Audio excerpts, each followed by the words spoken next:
You will hear a part of a lecture given by a historian about identifying the origin of handwritten books.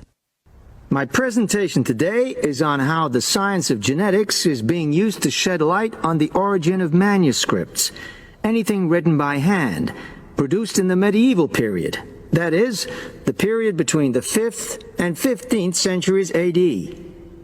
As many of you know, thousands of medieval handwritten books still exist today. Some of them have a clear provenance, that is, we know exactly where and when they were written. But the origin of many manuscripts has been a complete mystery, that is, until 2009, when geneticists started using DNA testing to shed light on their origins. But before looking at the new research, I need to explain something about the way the manuscripts were produced, particularly what they were written on.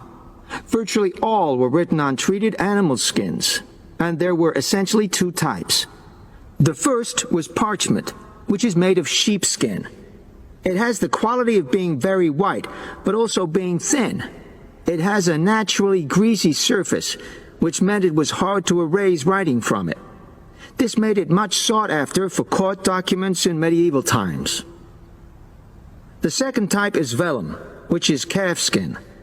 This was most often used for any very high-status documents because it provided the best writing surface, so scribes could achieve lettering of high quality. So, once the animal hides had been chosen, they had to be prepared. Where the right materials were on hand, the skins were put into large barrels or vats of lime, where they were agitated or stirred frequently. But if lime wasn't available, then the hides were buried. Both these techniques were designed to cause the hair to slough off and the skins to become gelatinous and therefore more flexible. The next stage was to put the hides on stretcher frames and pull them very tight. While on the frame, they were scraped with a moon-shaped knife in order to create a uniform thickness. For parchment, that was the end of the process. But for vellum, there was an additional stage, where it was bleached in order to achieve the desired color.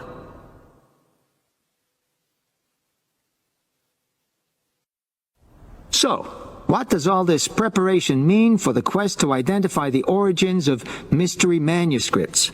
Well, until recently, the only way historians and other academics were able to guess at origins was either through the analysis of the handwriting style or from the dialect in which the piece was written. But these techniques have proven unreliable for a number of reasons. It was thus decided to try to look at the problem from a different angle, to start from what is known, that is, the small number of manuscripts whose origins we do already know. Because these parchments and vellum are both made from animal hides, it was possible to subject them to DNA testing and to identify the genetic markers for the date and location of production. From this was created what is known as a baseline. The next stage was to test the mystery manuscripts, finding their DNA characteristics, and then making comparisons between the known and the mystery scripts. Genetic similarities and differences enabled the scientists to gain more information about the origins of the many manuscripts we had known virtually nothing about up to that point. Now you might ask, what are the potential uses of this new information? Well, obviously, it can shed light on the origin of individual books and manuscripts. But that's not all. It can also shed light on the evolution of the whole of the manuscript production industry in medieval times. And because that was such a thriving business, involving very large-scale movements right across the globe, the new data in turn help historians establish which trade routes were in operation during the whole millennium. Now, if anyone has any questions,